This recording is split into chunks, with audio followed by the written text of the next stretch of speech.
Good evening, ladies and gentlemen. Welcome all of you to this talk on Nawab Salarjung III. The fact that all of us have gathered here today to know about Nawab Salarjung and his museum shows the fact that we are aware, we have heard of Nawab Salarjung and his and the famous Salarjung Museum in Hyderabad.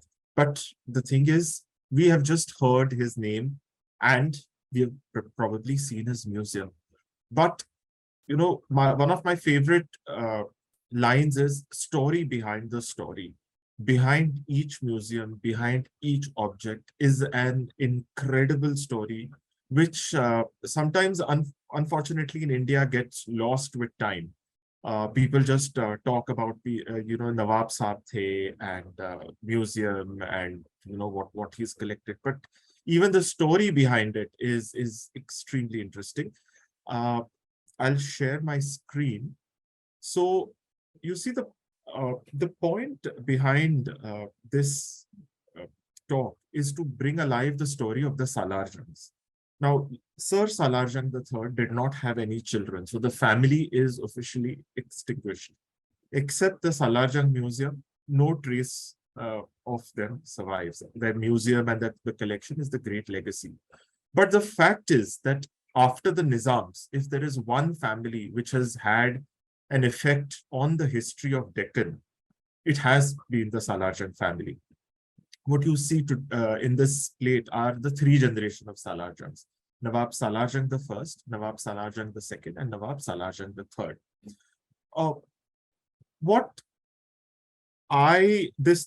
The reason I put together this talk was that I have visited the Salarjung Museum several times, and I have marveled at this beautiful collection. I mean, I'm somebody who loves decorative art more than archaeological finds. So whenever I go to even the CSMVS in Mumbai, it is the second floor, Sir Doradji and Sir Ratan Tata collection that is of interest to me. Or if I am in Pune, it is Dr. Kerker's museum and collection that is of great interest to me. So I used to love going to, I still do. Every time I visit to Hyderabad, I go to the Salarjung Museum. But there were so many questions which I had. Like, for example, my grandfather's seen the original Salarjung Palace in Hyderabad. I could not, nobody tells you where was it, what happened to it. People talk about the famous Salarjung jewelry. Again, nobody tells you where is it and what happened to it. Or even about Mir Yusuf Ali Khan. Like, except one book which has been written by Ahmad Ali and which is a Salarjung Museum publication, there is nothing on his life. So that took me on a journey for a long time. I went to Hyderabad several times. I spoke to a lot of old people, went through a lot of documents. And I was able to piece together the pieces of the puzzle. The answers are very simple, but the answers were just not there. But thankfully in this talk, I will be able to give you the answer to this question. And I have divided this talk into these questions, which was, who was Salarjung? How did he or the family become so rich and powerful? Why did he build such a vast collection? How did he collect? What did he collect? Where was the collection kept? And what happened after his death? I would love, in this talk, while I will be speaking in English, I also want to give you people the flavor of Nizam's Hyderabad. So I might switch into Hindi and a little bit of Urdu as we speak. So the origins of the Salarjung. So Hyderabad or Dakhan has been the land of wealth for centuries. We have all heard of the famous diamond mines of Golconda, the fabled wealth of Golconda. Plus, there was a thriving trade in textiles. All the trade routes, if you actually see, when you cross the Narmada, the first thing what you cross, the trade route, the Dakshina Path, which goes south to India, is through Ajanta, which was the border of Hyderabad state. Then you go to Aurangabad, Paithan, Turzapur, Gulbarga, down to Raichur and Bidar and all. See, today, the thing is, when we look at, these great historic sites or trade routes, we look at it from the coast. but actually these were the thriving trade centers, and the wealth of Deccan attracted people from all over Asia to come and settle here. We have heard of, Persians coming and settling in Delhi during the Mughal court, like the Noor Jahan's time. So similarly, when the Hyderabad or the Deccan was ruled by the Deccanese Sultanates, Bijapur, Ahmednagar, and Golconda, a lot of people from Persia, from Saudi Arabia, Yemen, they all came and settled down in Deccan, and they were given positions at the court. Now, one of my favorite, I mean, I'm sorry, I'm jumping 100 years, but one of my favorite photographs you can search online is in 1940s, people of Hyderabad collecting funds to help Saudi Arabia. Because Saudi Arabia was this extremely poor, backward desert where the people were not, did not have economic opportunities. And a lot of them came to Hyderabad. So Salarjung's ancestor, the earliest known ancestor, is Sheikh Owaisi, who came and settled down in Bijapur. The Salarjung family was a very old family who had worked in the Adil Shahi court of Bijapur. As we know in history, what had happened was that the Mughal emperor had captured the kingdoms of Bijapur and Golconda and extinguished these two kingdoms. And but what was very interesting, now this is a very interesting fact about the Salarjung family, is while the Mughal emperor was Sunni and the Nizams were Sunni, the Salarjung family was Shia. In fact, most of Nizam's high aristocracy, what were called the Umra-e-Azams, were Shias and Hindus. Now, people get very surprised and say, but how is it possible? Like, if Aurangzeb was such a Kattar Sunni, or if Nizams were Sunnis, how is it that all their top nobility was Shia? Answer is very simple. When I go to a new place to establish a kingdom, I co-opt the local aristocracy. So this is the same thing happened in the Deccan, where when the Nizam, first the Mughals came, then the Asaf Jahs came. They were the Subedar-e-Dakhan. So when the Subedar-e-Dakhan, the first Nizam, he came to Aurangabad, and then later Hyderabad became the capital. He told the local Shia aristocrats and the Hindu aristocrats, a lot of them who were Marathas, he said, you know what, I'll keep your Jagirs, I'll keep your possessions, you just come and support me. And that is exactly how it happened. So the Salarjungs are a very old family from the Adil Shahi court of Bijapur, who later on, after the Mughal conquest of the Deccan, came into the Mughal service and then the Asaf Jahi service. Now, one very interesting ancestor of Salarjung is Mir Alam. Now, Mir Alam was the prime minister of, there were around 6 to 7. So whilst the official name Salarjung I, Salarjung II, and Salarjung III, there were the three Salarjungs. That is the man who collected the museum, his father and his grandfather. These three, they were prime ministers, but almost 7 to 8 members of their family, their ancestors, uncles and all, served as prime ministers to the Nizam. Now, Mir Alam was one very interesting personality who played a very important role during the time of Tipu Sultan. And in fact, if you know the story of Tipu Sultan, what had happened was that he was very powerful, and in the end, the Marathas, the Nizam, and the British had to form a confederacy, and it was this joint army, this coalition forces, which actually defeated and killed Tipu Sultan at Srirangapatna. And this is this Orientalist depiction of killing him. But the fact is that Mir Alam was the commander of the Nizam's army and played a very important role in the killing of Tipu Sultan and the loot of Srirangapatna. Now, the interesting point which I want to bring in is that it was whispered. So in those days, what used to happen is whenever you conquered a kingdom, you were allowed to plunder it. It was known as prize money or loot. And the gossip even then in Hyderabad was that a lot of Tipu Sultan's jewelry, a lot of Tipu Sultan's money had been secretly looted by Mir Alam. And that was the core of the Salarjung wealth, which then grew over generations. Another very interesting connection with Mir Alam was that Mir Alam's grand niece was uh, uh, Khairunisa. Now, Khairunisa is this very interesting character. Her love story with James Kilpatrick has been immortalized in the book The White Mughals, and the whole intrigue and all of that. But interestingly, she was the grandniece, and the first Salarjung was the grandson of Mir Alam, which technically makes Khairunisa, the lady, the heroine of the White Mughals, as the grand aunt of Nawab Salarjung III. So this is very another interesting connection of the Salarjung family. Now the main Jagirs, now the Salarjungs, it's hard to imagine, but their Jagirs were 1,400 square miles, which was spread from Ajanta down to Koppal, which is near Bellary in Karnataka. And just, I mean, again, you know, the reason why I am telling you about the Salarjung Jagirs is because people ask, like, how did Salarjung get so much money to build such a huge collection? I mean, where did the money come from?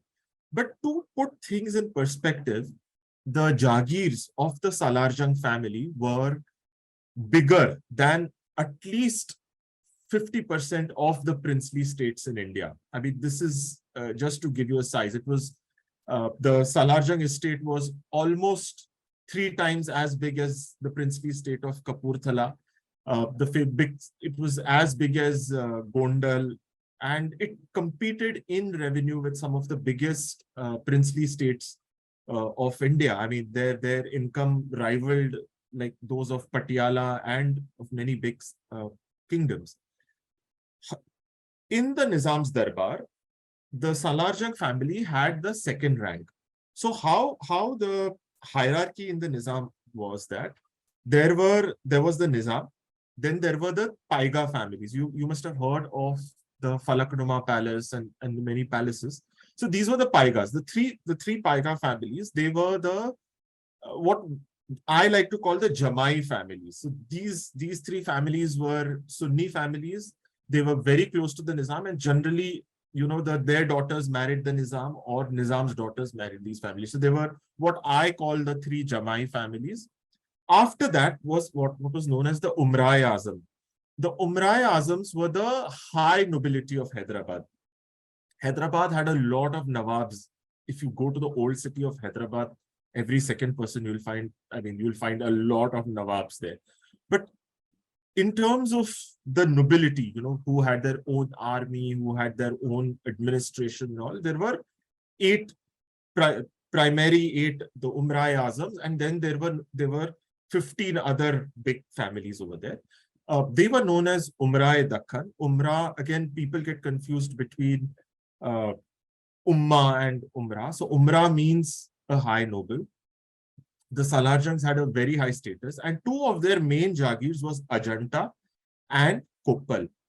Now, this is again a very interesting fact that the famous Ajanta caves, which are found, that entire area, which is also very rich in semi-precious stones. So if you actually go and visit Ajanta caves, you will see a lot of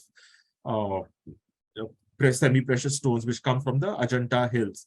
So that the Ajanta caves and all was actually from the Jagir of the Salarjung family. And the second big Jagir, which was almost 1,000 square miles, was Koppal. Koppal is in the Raichur district of Karnataka, just north of Vijayanagar Empire. And if you know, I mean, if you've heard of Vijayanagar Empire and the whole Battle of Talikota, this Raichur Koppal region is one of the most fertile regions of South India, because this is the Krishna and the Tungabhadra Valley. And so because of which, now generally if you see North Karnataka is all red soil, not very fertile, not very rich land, but Koppal and Raichur was, being the Krishna Tungabhadra Delta, was the richest and the most fertile region. And that gave Salarjungs a lot of money. I mean, to put things in perspective, in 1947, 1 kg of gold cost 900 rupees, 1 kilo sona. Their income was 24 lakh rupees per annum. So You can, I mean, I'm just giving you, like, at a time when a building on Marine Drive cost 1 lakh rupees, they were earning 24 lakh rupees per annum. So that was the kind of wealth which the Salarjungs had. This is a nice photograph of the Salarjung's private army. So because they were the big Umra-e-Azams, the great nobles, the Ilakedars, they had their own private army, their own private police force, their own administration. It was almost like a princely state without officially being a princely state. So this is a very nice photo of the Salarjung's army taken in the compound of the Salarjung Palace. Again, if you would have gone to the Salarjung Palace before 1947, you would have seen these beautifully dressed, immaculately dressed staff. So there are different levels of staff, and they would be wearing different levels of pagdis with zari kamarbands and all of that, which depended on the rank. So this is a very nice photograph of the staff at the Salarjung Palace. Now, one of the most important men in the history of Hyderabad, but whose name is unfortunately forgotten, except a book by Bakhtiyar Dadaboy, is Salarjung I.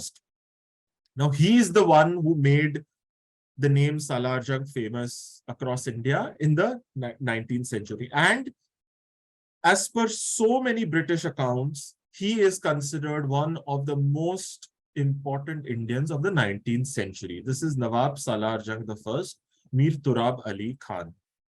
Now, the reason why Salarjung I was so important and is so important in the history of Deccan is because, as I told you before, that the Nizams were the governors of the Mughals.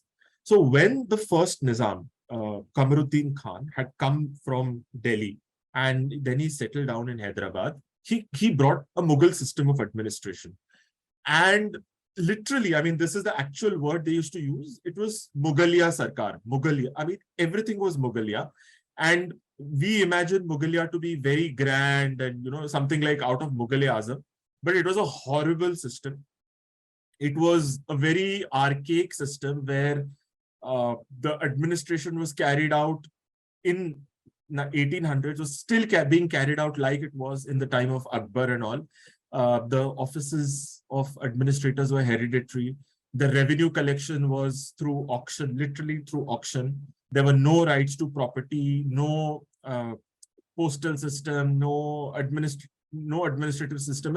It was all mansabdari, jagirdari, what we have studied in history books. I mean, the way it was during the Mughal times, you know, the daftardars and all the records were maintained in old Persian, which nobody could read. So it was a very badly, to be very put as bluntly as possible, Hyderabad was an extremely badly administered state.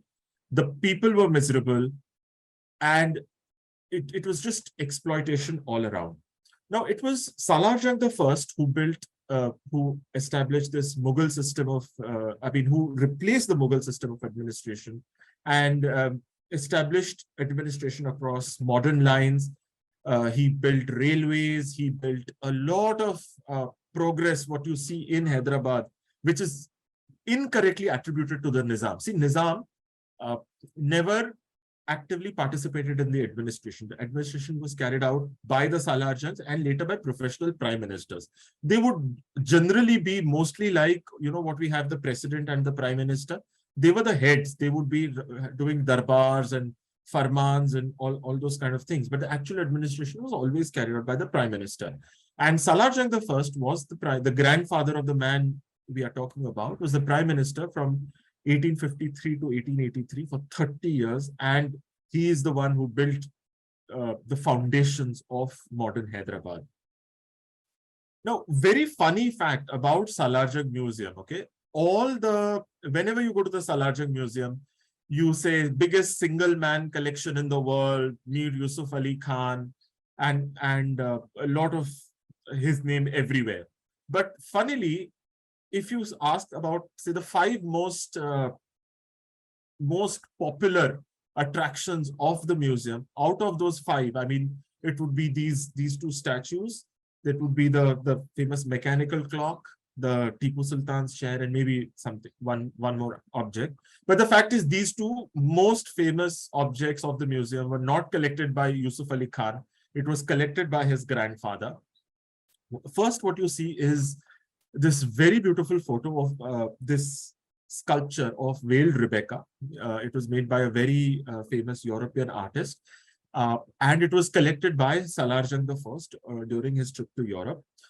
This veiled Rebecca is based on a biblical character of Rebecca, and in the Bible, she wears a veil. And this very famous, I mean, it is just, I mean, I have seen a lot of veiled Rebecca statues. I mean, it was a very popular art form in Europe in the 18th, 19th century. But this statue is spectacular. And there are two other statues which are in America, which this sculptor made. And the second statue is that of Mephistopheles and Margareta. It is from an opera. It is about good and evil and all of that. And so this beautiful double-headed statue where there is the man in the front and the lady at the back. This was collected by Nawab Salarjung I. Again, at that time, this was very popular in Europe. And he bought it in the 1870s on his trip to Europe. Now, Nawab Salarjung I died very suddenly. He went for a picnic. He had some tuna and he got stomachache and he died instantly. And people suspect that he was poisoned. I mean, we don't know the truth, but there could be high probability. In fact, all three Salarjungs died quite suddenly. And so after Salarjung I died, he was succeeded by his son, Salarjung II. Salarjung II was a very brilliant man. He was the father of Mir Yusuf Ali Khan, the man who built the museum. He was prime minister only for 3-4 years. Unfortunately, he had fights. He was a very intelligent man. He was a very progressive man. He had great ideas, but Hyderabad was a very feudal society, and in feudal society, what counts is not your capabilities, but ab ji huzuri kitna karte ho. And he was not very good at ji huzuri, nor was Mir Yusuf Ali Khan, and that is why they couldn't last as prime ministers. So he was prime minister for 3-4 years. He had fights with the Nizam, so he resigned and he moved to Pune. He lived in a house which still exists, and this is where he died. Now, this house is known as Dutch Palace. If you ever go to Pune, in Queen's Garden, after Wadia College, as you cross Wadia College, there is the Residency Club. And this house is exactly in front of the Residency Club. It is used as a wedding venue and a lot of marriage hall. So if you ever, you can glance from it from outside. But this was the main Salarjung Palace in Pune till 1947, till 1949. This house still exists, and it's also called the Dutch Palace because it has this very unique Dutch style of architecture. Now, when Laik Ali Khan died, he was just 28 years old, and Mir Yusuf Ali, the young boy who built the museum, was just 28 days old. So Yusuf Ali Khan was orphaned of his father at the age of 28. He was he was the only child of his parents, and his father was the only child. So the thing is, the Salarjungs never, for some reason, only had one children. So he never had any relatives.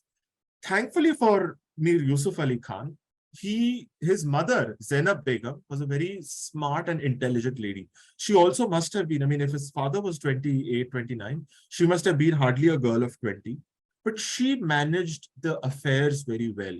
So this young boy, they were in Pune when the father died. So Zainab Begum, this 20-year-old lady, unfortunately, because she was in Parda, no photograph of hers survived. She brought this young 28-year-old child to Hyderabad. She had to manage 1,400 square miles of Jagirs stretching from Ajanta to Raichur. There was the whole, what was known in Persian as the Lavazama. There were the Khadims, the army, the administration, private estate, jewelry, investments, everything. But she was a very strong lady. She managed everything very well. The thing is, she was very protective of Yusuf. So Yusuf studied at home. Here you can see his certificate completing higher school, and then he grew up into a young man. He was a very intelligent young man. He had great interest in horses. He had he loved traveling. He loved polo. He patronized football. There were a lot of, he was a man of varied interests, but there was something missing in his life. And now this is again, the books don't speak about this, but this is something which I have pieced together, that there was something missing in his life and he was depressed. Now, very interestingly, at the turn of the 19th century, collecting art was a way of, I mean, it was believed, the mental health professionals would advise the people who could afford it to divert their energies into collecting art. It was a way of channeling all your pain, all your suffering, all your depressions into way of collecting art. And I mean, there are accounts that the story goes that he was unlucky in love. The story goes, again, this is an unofficial story, but the story goes that he was this bright, handsome bachelor, and he was in love with a Hindu girl. But Zainab Begum, now who had become old at that time, was extremely domineering and extremely controlling. And she would not allow him to get married to a girl of his choice. So once or twice, I mean, she rejected his girlfriends, and he said, "Main to abhi shaadi nahi karunga." And then he was on his own. But I mean, the story goes that a doctor advised him that, what, you're alone, you don't have any relatives, you don't have any cousins. Why don't you just divert all your energies into collecting art? And that is how he began his art collection. Now, Yusuf Ali Khan, like his father and grandfather, was the prime minister for 2 years, from 1912 to 1914. He was a good man. He was a good administrator, and here you can see in the photograph. Here you can see him in this photograph. This photograph has been taken just after he became prime minister. So here you can see Yusuf Ali Khan. Here you can see the Nizam, the 7th Nizam, again as a young man. And here you can see the veiled Rebecca. And this is the Aina Khana of the Salarjung Palace, what you see in my background photo as well. One of the most magnificent rooms in India. I'll tell you what happened to the Salarjung Palace later on, but it's a tragedy. So, but I want to tell you a very interesting story about this photograph. Again, you see, the thing is, I'm going to tell you, these are unofficial stories, but as somebody who's been researching history for so many years, in India, a lot of things are not written down, okay? You may call it kahi suni, but there is no smoke without fire. And as a historian, I have realized that there is a lot of truth in these stories. So now, this interesting story is about Osman Ali Khan. If you have heard of Osman Ali Khan, the 7th Nizam, he was a notorious miser. He was very conjuice, and he really was conjuice. I mean, people who say that, no, ye sab kahaniyan hai, and he was very liberal and all. No, it is not true. He actually did wear fati hui sherwaniyan. He traveled in old, broken down cars. I mean, if you went to the Falaknuma Palace at that time, there are stories that you would be served 1 cup of tea with 1 biscuit, not even 2 biscuits. And also about how, whenever if the bearer served 2 scoops of ice cream, he would say, "Wapas leke jao," and only 1 scoop of ice cream would be. So he was really eccentric miser. And his way of acquisition was, I mean, this was the Darbari Tehzeeb, where when the Nizam came, or this was followed in all princely states of India, and he admired something. The tradition was, "Sarkar, aapko nazar hai." So, I mean, I offer you as a gift because he is the king. I mean, and if he likes something, he's giving you hints that he likes it, and you have to offer him as a gift. If you were wearing a ring, you removed the ring and you said, "Sarkar, aapko nazar hai." So he had this habit of going to people's houses, and if he liked something, he would say ki, "Oh, bahut pasand hai," and he would keep praising unless you said, "Sarkar, aapko nazar hai." So I always had this question ki Salarjung had such a spectacular collection. How is it that I mean, I haven't come across in my research this record key. Osman Ali Pasha saying, Osman Ali Khan saying that, acquiring things from Salarjung, because he did it with a lot of other families, and there are written records of him acquiring beautiful objects from a lot of his nobles, but no record from Salarjung. And I used to always wonder, how is it that, I mean, come on, I mean, his main Jagirdar and nothing acquired. Now, so I found the answer in this photograph. So I was talking to a very old gentleman who's seen the Diwan Devdi and researched on the Nizam. So he told me that you couldn't call Nizam to your house.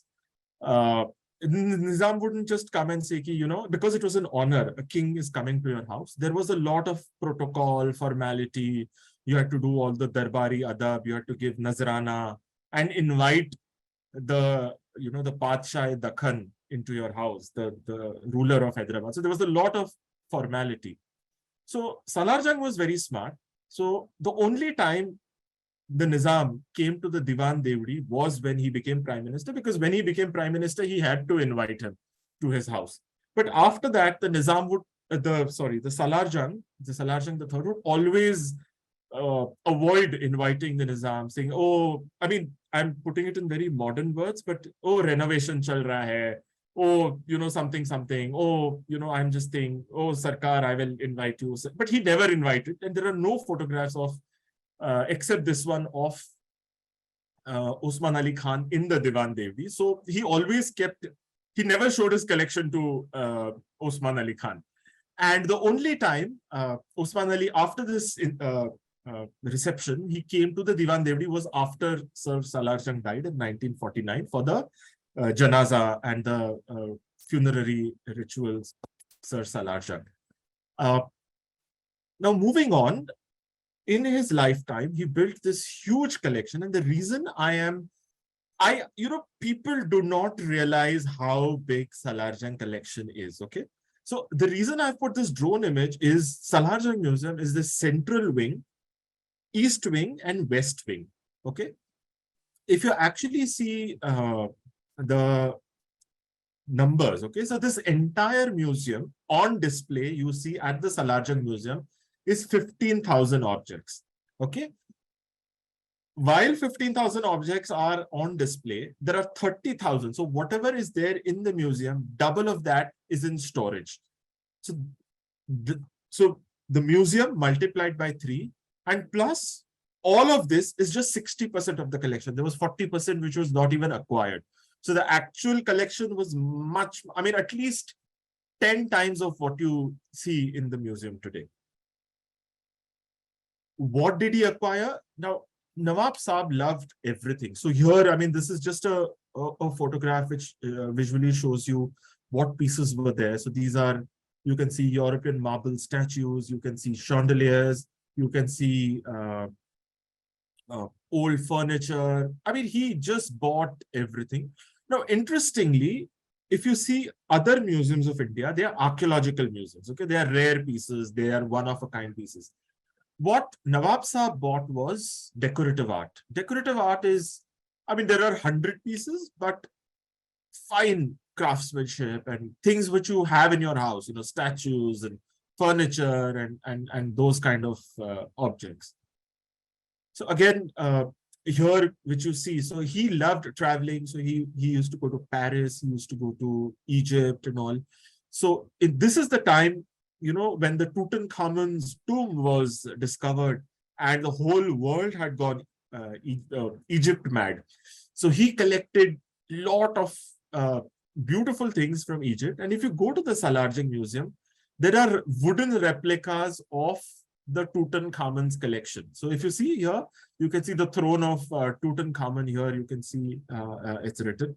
It's all kept in the museum. I mean, the tragedy of the Salarjung Museum is that I can talk on each piece of the Salarjung Museum for half an hour. It's just, but there's just so much of it, and each thing with a, for example, if you can see on your screens, this is Nawab Salarjung in Arab, dressed as an Arab, and this is a very famous painting which he got himself painted. And considering, because this was his family origin were from Arabia. Sheikh Uwais had come from Arabia. So this is a very famous painting at the Salarjung Museum, again, lying in one corner. Great collection of weapons. There were the beautiful, I mean, if you please go to the Jade Gallery, I mean, it's beautifully displayed. There are actual fruit knife. I mean, one of my favorite pieces, the fruit knife of Noor Jahan, completely studded with diamonds. I mean, kya cheese hai, you know, as they say na. आप मतलब घंटों आप एक मतलब piece को आप घंटों देख सकते हैं. So that is the beauty of this collection, that, you know, every piece. I mean, as somebody who, I'm not into archaeological things, I'm more into decorative art things. I can look at each piece for half an hour. I mean, that is and that tells you about the eye this man had. This is a photograph of Nawab Salarjung on one of his trips. You can see the Sphinx here. You can see the pyramid. Here you can see, I mean, this is after the museum was built, but this is how his collection would have been displayed. These are beautiful European cut glass pieces and Bohemian glass pieces, which he collected. And you see what, I mean, this man, I mean, the reason why I'm so fond of him, and that is why I spent so much of researching, was because, you know, his personality starts talking to you when you look at the objects that he collected and through the letters. Okay, I have seen a series of letters where he had, this is a correspondence with a Bohemian company from Prague, but he's saying, if I say it in Hindi, he's saying कि मेरे को वो वाला blue वाला shade चाहिए. I don't want this. What I have ordered is this particular azure, you know, this turquoise blue cut glass. And what you have sent me is dark cut glass. ये मेरे को नहीं चाहिए. आप ये वापस ले लो and मेरे को, you know, send me the correct. So a person in those days, in 1920s, having letter conversations with Prague, saying कि मेरे को वो वाला blue का collection चाहिए. So it was not as if, you know, a lot. See, Nizams. I have done research on the Nizams, and, you know, people talk about Nizam's collection and Nizam's jewelry and all. But there is a fundamental difference between Salarjung collection and the Nizam's collection. Nizam had the money. So Nizam's collection was always, acha, ye sab pack kar do, you know, okay, nice.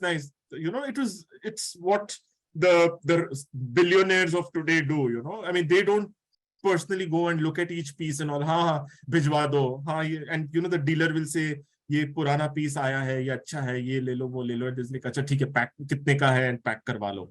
That kind of a thing. But Salarjung, what, you know, I mean, that is why he appeals to me so much as a collector, is because each piece he would see, he could understand, he would say, ye acha hai, ye acha nahi hai, this is not right, I want this color, that color, I like this piece. He had a personal collection with that piece. And that is something which really, I mean, for me, especially as somebody who loves decorative art, that is something talks to me, is that personal connection. Ki aisa nahi ki sab pack kar do. You know, you are looking at each and every piece. This is again a view of the Salarjung Palace when it became a museum. There were paintings, there were a lot of glassware, and also what really, I mean, surprises me about the collection is the sheer diversity.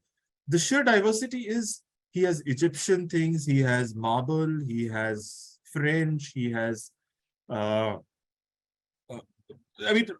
the world. In fact, you know, I was talking to the director of the Salarjung Museum, and he said that mostly the Indian stuff in the Salarjung Museum, the Indian things that he collected, is very less. It is from 33 countries, wide range, bronze, glass, things from Africa, South America, a wide range of a collection. This is a very interesting thing.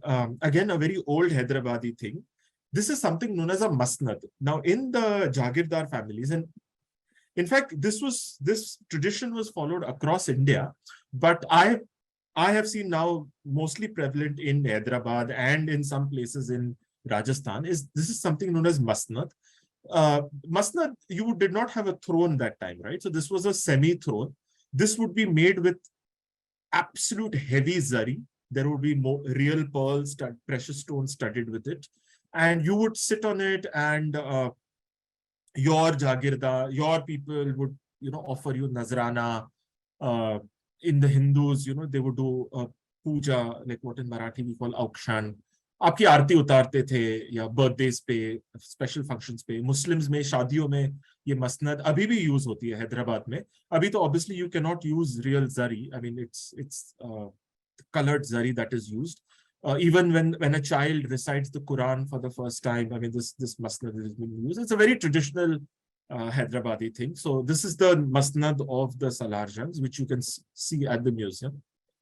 Okay, and so again, people ask me how did he collect? I mean, where did he get such spectacular pieces? How did he build up this collection? And funnily, the answer is very simple. He would, I mean, the people, the antique dealers and all would just send in catalogs. Nawab Sahab, ye achhi cheez aayi hai, ye dekh lijiye, ye a unique piece hai. And generally what happens is that when, you are a big buyer, even the dealers know that, okay, Nawab Sahab is a great collector, unko unique cheezein pasand hai and all. So whenever something very unique would come and all, and he pays good price. So whenever something unique would come, the dealers from across India, right from Calcutta to Bombay, to Hyderabad, even there were the auction houses, Sotheby's, Christie's from London and all, they would do correspondence with him and buy, I mean, sell him things and all. In fact, there are these 3 letters. The first letter is by a Parsi gentleman saying that, I have some old Persian manuscripts and Nawab Sahab, I would like to show them to you.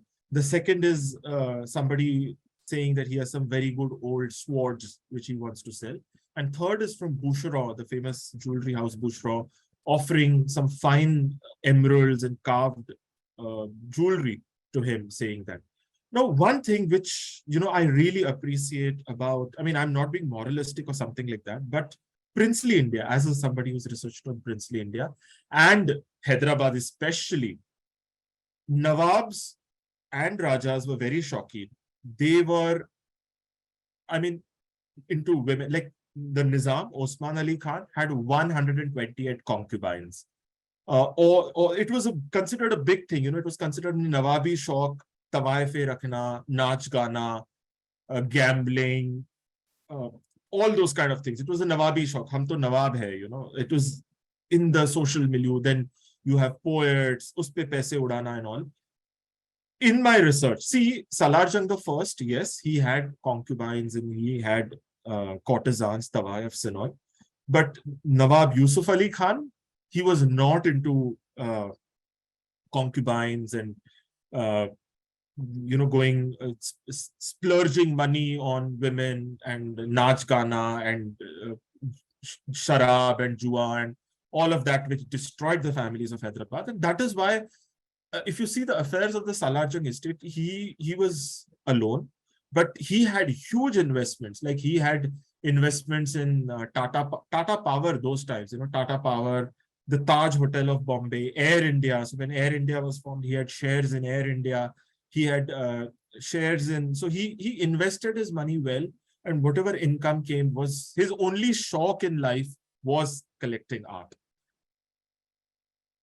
Nawab Salarjung lived in this. Now, this is, I mean, it makes me a bit emotional talking about this topic, but Salarjung Palace was one of the finest palaces in Hyderabad, which is lost to India. The destruction of the Salarjung Palace is one of the biggest tragedies of Indian heritage. But Salarjungs had a huge palace right in the center of the old city. It was very near between Chau Mohalla and Purani Haveli. It was almost 40 acres in the old city of Hyderabad. People can't even imagine. What you see, this is the only surviving part of it. This was the main gate. I mean, this photograph has been taken later when it became a museum, but as you cross this main gate, you came into this big Chauraha where the private army used to have parades and all of that.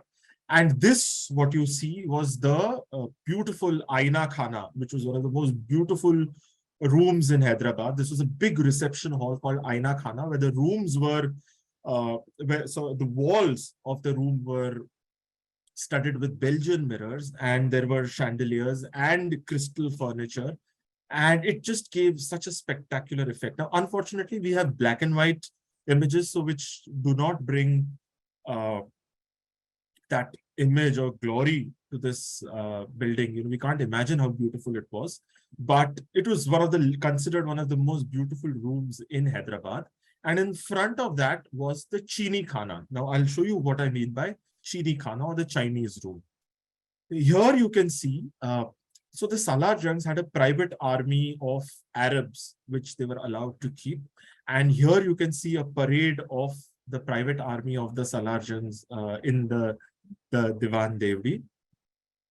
So this is that Aina Khana, the main reception hall of the Salarjung Palace, which I am talking about. The furniture was gilded with gold. So just imagine Belgian glass walls with gold gilding, chandeliers, cut glass chandeliers, again with gold gilding. So you have silver and gold, so that gleaming effect with Persian carpets down. So all, right from the Nizams to Sarojini Naidu, Sardar Patel, all the great visitors used to be received in this room. Okay, so this is what I mean by Chini Khana. On the left, which you see, is this room, which was the Chinese porcelain. So in those days, this blue and white Chinese porcelain was highly collectible. And what they used to do is they used to put it, embed it in the walls for this dramatic effect. Now, if you see this black and white photograph, it doesn't bring those, that spectacular view of how it might look like. But interestingly, this was something which was also prevalent in Europe. So, this room is in the Charlottenburg Palace in Berlin. Please have a look at this room and just imagine how the Salarjung Palace would have been like. So you have the gold gilded walls in which there is blue Chinese pottery embedded into it. And this was the Chini Khana, one of the loveliest rooms another of the loveliest rooms in the Salarjung Palace. This was the Naya Makan. This was where Salarjung used to stay. And there are descriptions that in front of this Naya Makan so Salarjung Palace was not one palace. It was these palaces and kothis and havelis. So palaces, kothis and havelis set in a beautiful landscape garden. And the descriptions, and the garden was known as Nizam Bagh because the Nizam had come, the 6th Nizam had come to inaugurate the garden. But jo Hyderabad ke purane pashinde hain, they describe it, those who have seen the gardens of Paris, the gardens of Versailles.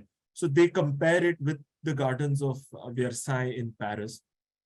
And in front of it was this huge hawse. Hawse is like what we call the Mughal style water fountain, where, water fountain which doubled as swimming pool. So, you could also do swimming and all. So this was where the great thing was. So, and from the Salarjung Palace, it also had a huge garden next to where the present day museum is. So where the present day museum is on the banks of the river was this beautiful opulent garden of the Salarjung family. The Bagh-e-Salarjung or the Bagh-e-Muhammad Shahi. And now this is Chatta Bazaar. So this is called a Chatta in Hyderabad. If you go to Hyderabad, this is one or two bits of the Salarjung Palace which still survive. And this, on the right, which you see all the shops. Now, this is 1980s photographs, but in the 40s and all, this was all the horse stables of the Salarjungs. And this road used to go. And for the Salarjung and the members of the family to go from the palace to the garden, this was this bridge. So you went up here and you went on the other side, which was this beautiful gardens with palaces. And the reason, now again, I'm showing you this aerial drone shot of the Salarjung Museum. So if you see, this is the Musi River, and so the road would be, the Chatta road would be somewhere here like this. and all these buildings are where the Salarjung Palace stood. And then you crossed on the other side, and along the river, there were these almost 20 acres of gardens with a beautiful wooden palace in the middle of it. Why was the palace not on the banks of the river, and why was it inside, and why were the gardens there? Very simple reason. I mean, right now it is in what we see in all the news and all, floods. So when the floods happen on a river or during monsoons, if the river water comes, you want the water to go into the garden and not into your house. So old Hyderabad, there were no houses next to the river. People were wise, they had wisdom at that time. Unfortunately, we have forgotten our nature. So all this area which you see around the museum would have been beautiful landscaped gardens.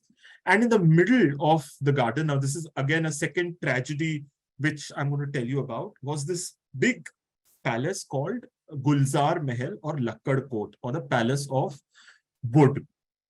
Today, the most important wooden palace in India is the Darya Daulat Mahal at Srirangapatnam. It is the Tipu Sultan's palace, and a smaller version of it is in the Bangalore, in the Bangalore fort. This palace was 3 times the size of the Tipu Sultan's palace, the Darya Daulat. So what people go and admire, I mean, the Darya Daulat and the wooden architecture, this was 3 times its size. Had this building survived, it would have been it would have been a UNESCO World Heritage Site, but this is the tragedy of India, right? It was destroyed in the 1970s, but this palace was a marvel of wooden architecture, a 4-story building made entirely of carved teak wood with paintings inside. This is how it looked from the back.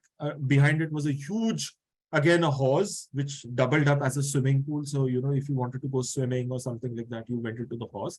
And this is a photograph on my left of the building just in 1970s, before it was demolished and destroyed.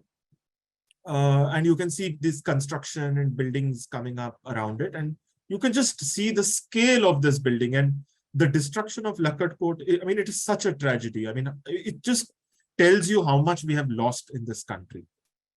Okay, so, I mean, we have some time, and I'm also coming to the end, the end part of the talk. Now, Nawab Saab was happy with his art collection. He was happy with his he would have his parties. He was very good host.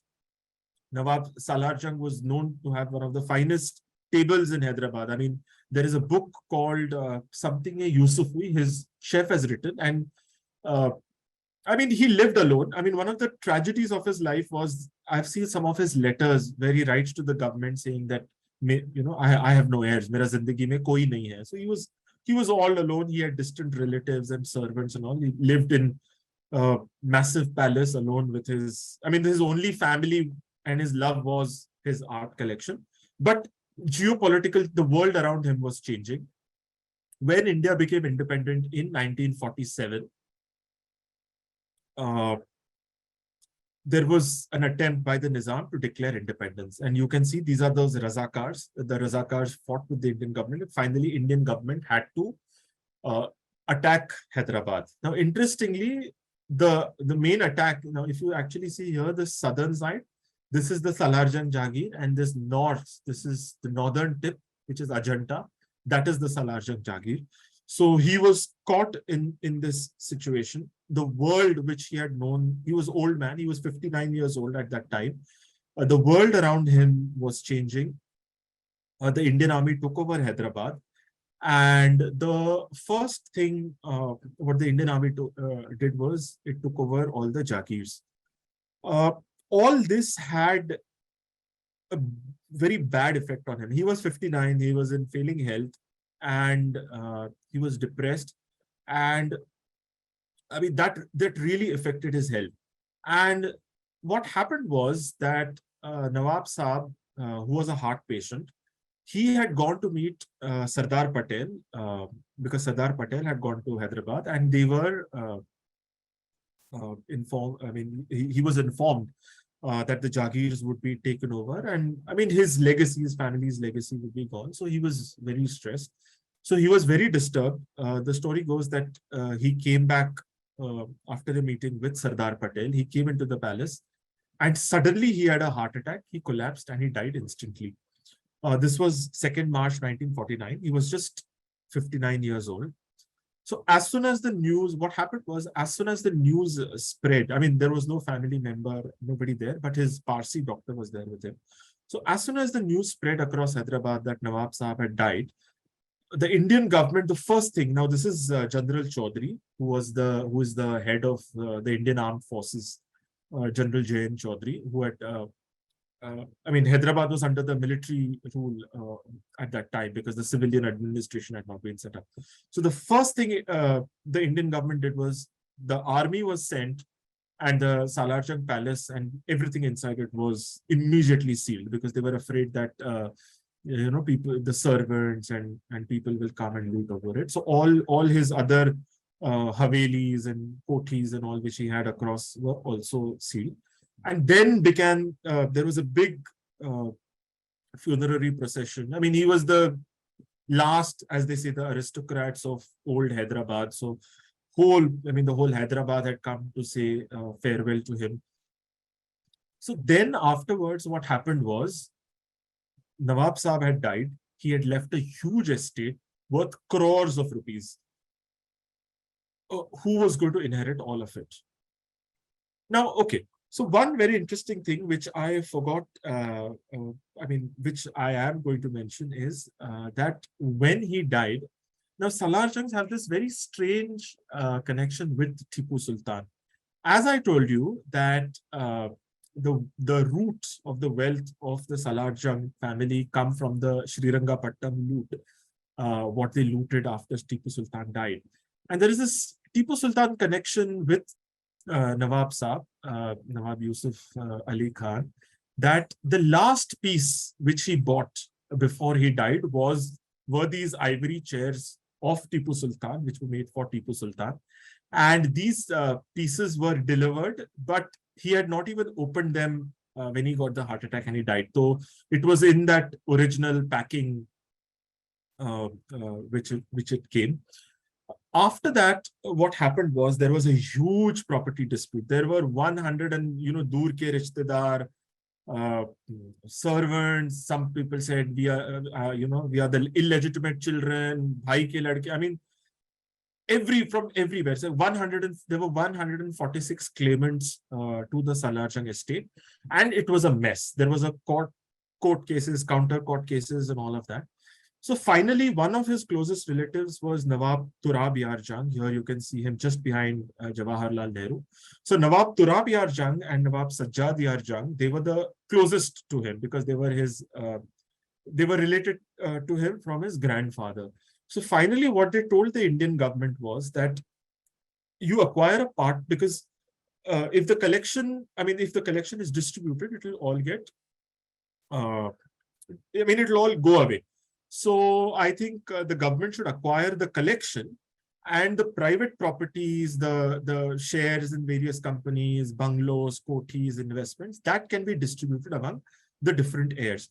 So, the dispute went on for almost 15 to 20 years, and there was something known as a compromise agreement between the heirs. And as per this compromise agreement, the museum, as in the artifacts, what you see, the collection of the museum and the garden of the palace was given to establish the Salarjung Museum. And the rest, all the properties were distributed among those 146 heirs demanding what of that. So finally, Salarjung Museum was opened by Pandit Jawaharlal Nehru. Here you can see Sarojini Naidu and her daughter, Padmaja Naidu, were very close friends of Nawab Salarjung. And in fact, again, unofficially, they say that he was madly in love with Padmaja Naidu and he wanted to marry her, but that did not happen. But they were very close. So Salarjung Museum came into existence. Originally, the Salarjung Museum was in the old palace, the Diwan Devdi, and here you can see, how it was displayed, the European furniture, and these are some of the glimpses. Here you can see the interiors of the Diwan Devdi and those kind of things. You can see here the double statue, the French furniture, and those kind of pieces. This is the room with all the Chinese and European furniture. Now, so fate of the Salarjung Jewels. So this is something I spent so much time, because I had heard from my grandfather who was in Hyderabad in the 1950s and a lot of others that Salarjungs had a fabulous collection of jewelry. Here you can see a photograph of Nawab Saab wearing some fabulous jewelry, and not in terms of quantity, but in terms of quality, it was on same level as the Nizam. Plus, the records show that he was talking to Cartier, he was talking to Boucheron, he was talking to Europe, he used to buy European jewelry. Where did it disappear? Hua kya? Like people say, nahi, wo to sab chori ho gaya, ye ho gaya, wo ho gaya. So this very famous story everybody in Hyderabad will tell you is, अरे वो सब चोरी हो गया है, museum का चोरी हो गया है. वो जब दीवान देवड़ी से नए म्यूजियम में शिफ्ट हुआ तो म्यूजियम की सारी चीजें चोरी हो गई या jewelry चोरी हो गई. चोरी नहीं हुई. I'll tell you what happened to it. Now, before I go on, so I'm just these are photographs of Nizam's jewels, but the Salarjung jewel would have exactly been like that. Emeralds are patches. This is a very typical South Indian kind necklace, which I have seen a lot of photographs. Salarjung wear this emerald chinta, moti, these big strands of motis, this spectacular jewel. Now, what happened was that when the museum was going to be established, the government of India, now this is a very typical Indian thing, okay? The government of India established a committee of ASI experts and curators and all of that. Now, these people, these were mostly archaeologists and, those archaeology experts. Now, as I have told you, an archaeologist always looks at something from a historic perspective. For him, the older it is, if it is 10,000-year-old piece, if it is a 10,000-year-old stone, it is more important than a necklace or a emerald ka thing. He doesn't see value in this kind of pieces because these are not antiques or old valuables at that time. So these are art pieces. This is decorative art. So the committee, which was formed by the government, they were all archaeological survey guys. They were all archaeology experts and history experts. They did not understand decorative art and they did not understand art. Ideally, and say an art expert from Bombay, somebody like Kal Khandalawala or somebody like that should have been part of this committee. So what they did was whatever they thought was worth keeping and all of that was kept, but they thought jewelry was not important. They thought there were literally, like people have said, Nawab Saab ki zamrood lagi hui sherwaniyan 4 rupees mein bikti thi. Zamrood is emeralds. So Nawab's sherwanis studded with emeralds were sold because people didn't understand what it was. Lot of articles of daily use, things like haudas, ambaris. In fact, I have met people in so the moral of the story is only say 50 to 60% of the collection was acquired and a lot of good things were left out. And I have spoken to old people who actually seen those times. They have said that literally nilami lagti thi Diwan Devdi mein, that whole courtyard, and everything would be sold, like literally carpets and all beautiful things. And very interestingly, somebody told me that K. Asif, so when the Salarjung Palace ki nilami ho rahi thi, and the Salarjung collection ki nilami ho rahi thi, so K. Asif, the famous director of Mughal-e-Azam, he bought a lot of stuff from the Salarjung Palace, literally kaudi ke bhav, like everything was being sold kaudi ke bhav at that time, and it was used in the movie Mughal-e-Azam later on. So when you see the movie Mughal-e-Azam and a lot of the pandans, the khazdans, the carpets, the curtains, the surahis, what you see in the movie Mughal-e-Azam is from the Salarjung collection, jo Kaudiyo ke bhaav bika. Oh, well, that is the tragedy. And not only that, I mean, that's just one part of the tragedy. The second part of the tragedy was that the palace, the government decided not to acquire the palace. The government just didn't think that palace was historically important. They were happy that they had got new land and a new museum was going to be built. So Salarjung Palace was literally divided between the claimants. I told you 147 or 100, more than 100 claimants. Literally, it was divided kamre. So, you know, one claimant would get one kamra and the second claim, whoever had bigger share would get one koti, you know, literally like plot karke it was sold. And in turn, these claimants, then they sold it to builders and dukandars and all of that. And today, almost except this main gate and that Chatta Kaman and one or two pieces, nothing of the palace survives. It's a busy market. It is known as Salarjung Market. So here you can see, you know, you can just see the contours of what must have been that, like. I mean, you can't even imagine now, you know, it's such a crowded area. So by 1960s and 70s, the Salarjung Palace was destroyed. The Lakkad Court was destroyed and sold to like plot karke big gaya. And this is the tragedy, that one of the finest palaces in India was destroyed by 1970s, gone.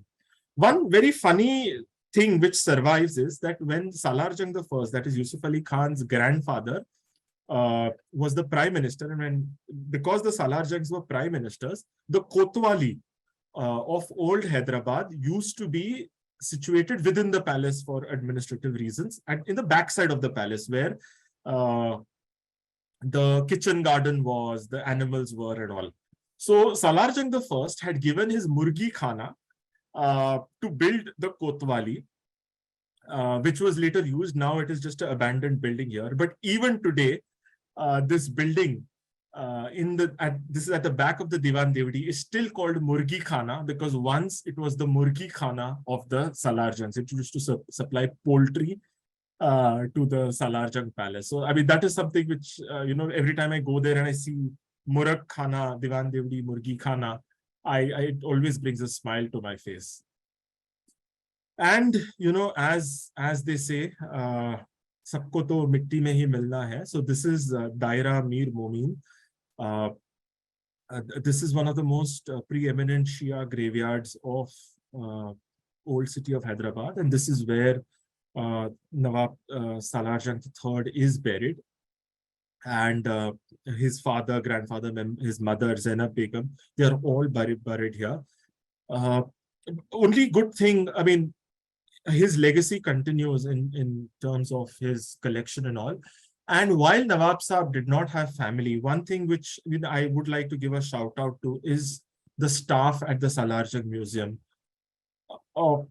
The Salarjung, I would say Salarjung Museum, the staff of the Salarjung Museum is his family and his heir. Whenever I go to the museum, whenever from the director down to the ticket wala, to the guards and all, they have a love for this man. Unki photo lagi hui hai. You know, his garland, his photographs are garlanded. They have so much of love for him. So, you know, that sometimes that speaks the story that there are people, you know, you don't need blood relatives to remember you. There are people who love you and remember you by your legacy. So this was my story of Nawab Yusuf Ali Khan, Salarjung III, his collection and his family. I hope it's been a good talk, and I mean, I've tried to do justice to it. And please, I mean, I would like lots and lots and lots of questions. I will try to answer them as much as possible. Thank you, Akshay. It's been like just fantastic. You've obviously not had a chance to look at the chat, but everyone is like saying that it was your passion has really come through, and it was amazing. And what a colorful history. And I don't think we forget about these things, and it's really lovely that somebody has, even though a lot of the physical stuff is gone, you've managed to, you have this talk, and we can at least hear about all this. So there are quite a few questions. I'm going to start with the first. which is that, is the last letter reference to the jewelry house? There was a last letter you mentioned, and what happened to the sapphires? It was all sold. No, so the last letter, the letter from Bushra was about offering him ki, ye piece aaya hai, aap dekh lijiye, I mean, and something like that. But all the jewelry was sold. I mean, I don't know what were they thinking. I mean, I wish I had a time machine and I would just drill some sense into them. Absolutely. But it was just big, yeah, big, yeah. Okay. Quickly, I mean, some people are quickly asking a few questions. I'll quickly answer those. Why was Lakkad Court sold? It's the same thing. You see, the thing is the heirs wanted money, and the government did not think that these things were worth preserving. So they just patte karke, as we say, na, zameen ke patte karke. It was just like 20-30 people were just given pattas. And the best thing what you do in India, the typical thing what you do is you let a building become dilapidated and say ki ye dangerous ho gaya hai, it will do. Take permission, you demolish it, and that's how it was done, So yeah. Okay, I've got another. That was one of the questions I had as well. And there was also another thing about, did Salarjung acquire a lot of Persian manuscripts? Yes, he acquired a lot of Persian manuscripts, Deccani manuscripts, Arabic manuscripts, and they are all in the museum. I mean, the museum is very helpful. So if you want to ever go and have a look at them or do some research, you should write to the librarian and to the director, and they are very helpful. Okay, that's good to know. I mean, like, it's good to know that they're also interested in preserving this. Meera had asked a question that did he not have a will? And I'm presuming the answer is no, otherwise there would have not been so much confusion. Yes. He died quite suddenly. And again, now knowing how the Nawabis and the royal things are, we don't know if there was a will and it was destroyed. So yeah, again, a lot of intrigues. I mean, they say he had a daughter, and probably he did have a daughter, but again, there were a lot of intrigues, and that's another very fascinating story to trace so many unanswered questions from the past.